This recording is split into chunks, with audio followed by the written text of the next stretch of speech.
भाग्य का खेल, भाग्य का लिखा कभी नहीं मिलता। मनुष्य चाहे कितना भी प्रयास क्यों न कर ले, कितना भी पर्यटन क्यों न कर, उसे अपने कर्मों का फल तो भोगना ही पड़ता है। चाहे मनुष्य कितना ही प्रयत्न कर ले, लेकिन वह कभी अपने कर्मों से नहीं बच सकता। जैसी करनी वैसी भरनी, यह वाक्य तो आपने सुना ही होगा। अर्थात जैसा आप कर्म करोगे वैसा ही आपको फल भी प्राप्त होगा। लेकिन मेरा एक प्रश्न है, क्या आप इस बात पर यकीन करते हैं कि जैसा आप कर्म करें वैसा ही आपको फल भी मिलेगा? अब आप में से अधिकतर लोगों के मन में यह प्रश्न जरूर उठ रहा होगा, क्योंकि इसमें पूछने वाली बात क्या है? यह तो सत्य है, जैसा हम कर्म करेंगे वैसा ही हमें फल भी मिलेगा। लेकिन एक बार के लिए आंखें बंद करके अपने आप से यह प्रश्न कीजिए, देखिएगा कि आपको इस प्रश्न का उत्तर स्पष्टता से नहीं मिल पाएगा। कहीं ना कहीं आप अपने मन में एक संशय जरूर होगा कि क्या यह बात सच है या झूठ। दोस्तों, आज इस कहानी से हम समझेंगे कर्मों का खेल, आखिर अच्छे कर्मों का फल अच्छा और बुरे कर्मों का फल बुरा कैसे होता है। आइए मित्रों, इस कहानी से जानते हैं। अगर आप मेरे चैनल में नए हैं तो प्लीज लाइक, सब्सक्राइब और शेयर जरूर करिएगा और कमेंट में राधे राधे लिखना मत भूलिएगा। कर्म का फल हर मनुष्य को भोगना पड़ता है। रोहित नामक एक अनाथ बच्चा था। उसके माता पिता बचपन में ही चल बसे थे। उसके ननिहाल और पिता की तरफ से भी कोई नहीं था। उसके न तो कोई आगे था ना कोई पीछे। अनाथालय में रहा और पढ़ा। वह पढ़ने में मेधावी था। उसे आर्मी में नौकरी लग गई और वह एक अधिकारी बन गया। अब सेना के साथ ही रहता, कभी भी घर वापस नहीं आता, क्योंकि उसका कोई था नहीं। उसने शादी भी नहीं की थी। उसे जितनी सैलरी मिलती थी वह सब बचा लेता था। आर्मी के कैंटीन में खाता था, वहीं पर रहता था, तो उसका खर्चा भी लगभग ना के बराबर था। तो हम कह सकते हैं कि उसने आज तक जितनी सैलरी पाई सब बचा ही लिया था। उसी कैंटीन में सूरजमल नामक एक सेठ आता था, जो कैंटीन के सामान का छोटा सप्लायर था। बहुत दिन हो गए दोनों को एक दूसरे को जानते पहचानते। एक दिन सूरजमल ने कहा, रोहित, आपके पैसे बैंक में रखे हैं, मुझे व्यापार में लगाने को दे दो, मैं तुम्हें अच्छा मुनाफा दूंगा। रोहित ने मना कर दिया। रोहित ने कहा, मुझे इतनी ज्यादा पैसे की लालच नहीं है। जो सरकार ने दिया है वह मेरे खाते में पड़ा है। कभी जिंदगी में जरूरत पड़ी तो इस्तेमाल करेंगे, नहीं तो कोई बात नहीं। सेठ ने कहा, यह भी क्या बात हुई? अगर तुम हमें अपना दोस्त मानते हो तो तुम मेरी सहायता ही कर दो, मैं तुम्हें यह पैसा वापस लौटा दूंगा। कम से कम मेरा काम हो जाएगा। अभी इस पैसे की तुम्हें जरूरत भी नहीं है। बात तो सही कह रहे हो, पर आप पैसा वापस करोगे इसकी क्या गारंटी है?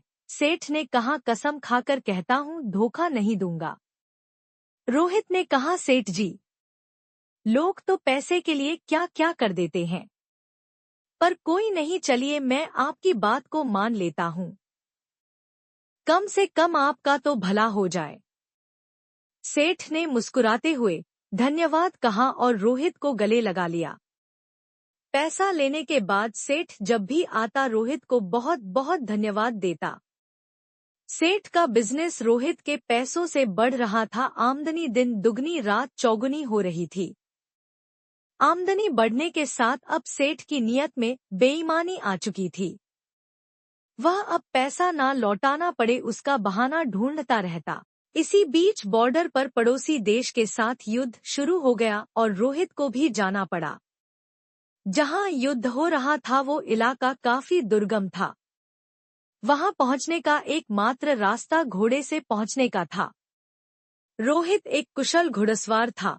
उसे जो घोड़ी मिली वो बिगड़ैल थी। रोहित के पीठ पर बैठते ही सरपट दौड़ने लगी।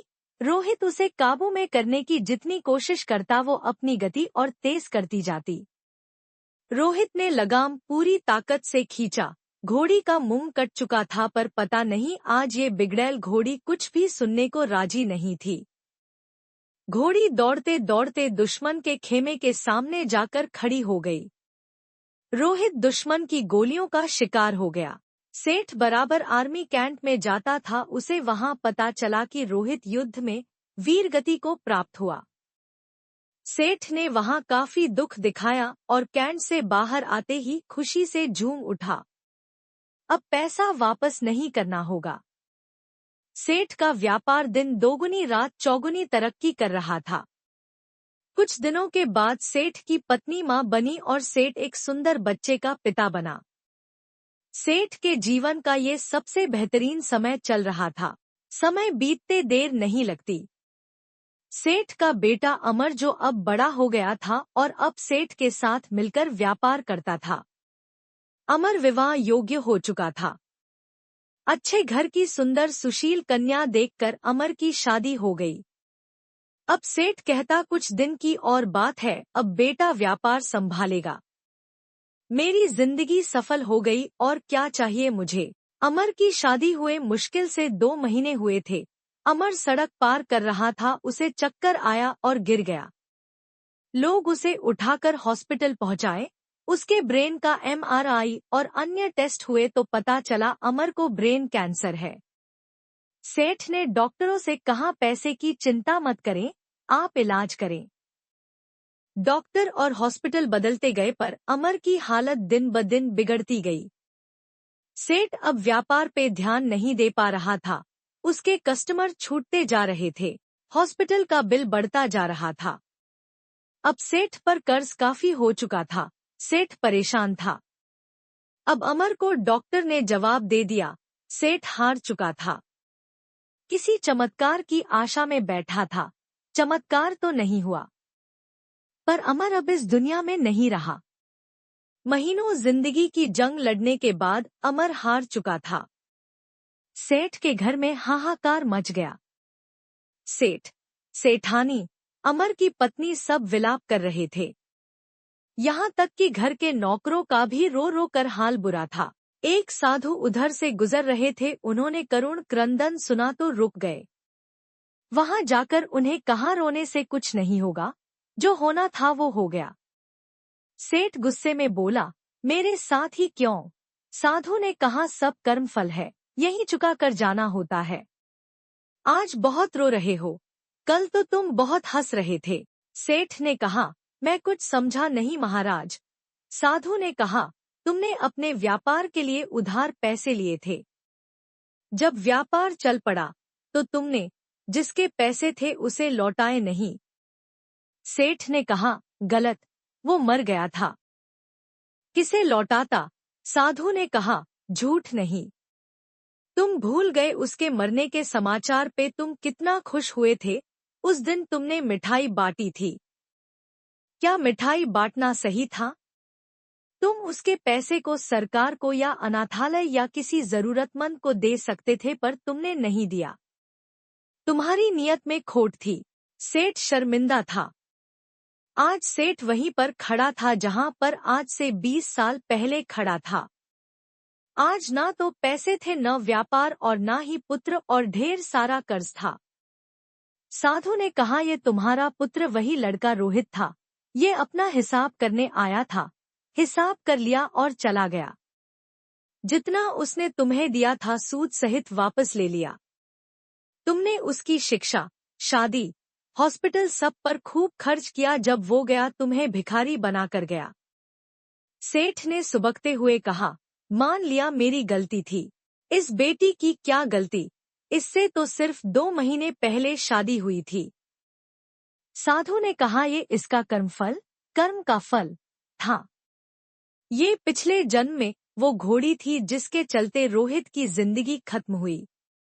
आज रोहित ने बदला ले लिया और इसकी जिंदगी नर्क बनाकर चला गया। जीवन में कुछ भी बिना कारण नहीं हो रहा है।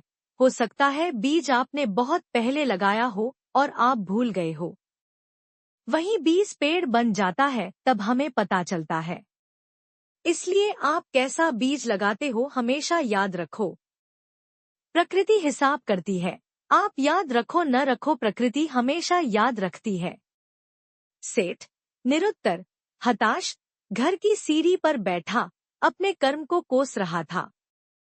हमेशा अपने कर्म पर ध्यान दे, ऊपर वाले की लाठी में आवाज नहीं होती पर असर पूरा करती है। आशा करते हैं यह कहानी आपको जरूर पसंद आई होगी और कुछ सीख भी मिली होगी। कमेंट में जरूर बताइएगा। धन्यवाद। राधे राधे।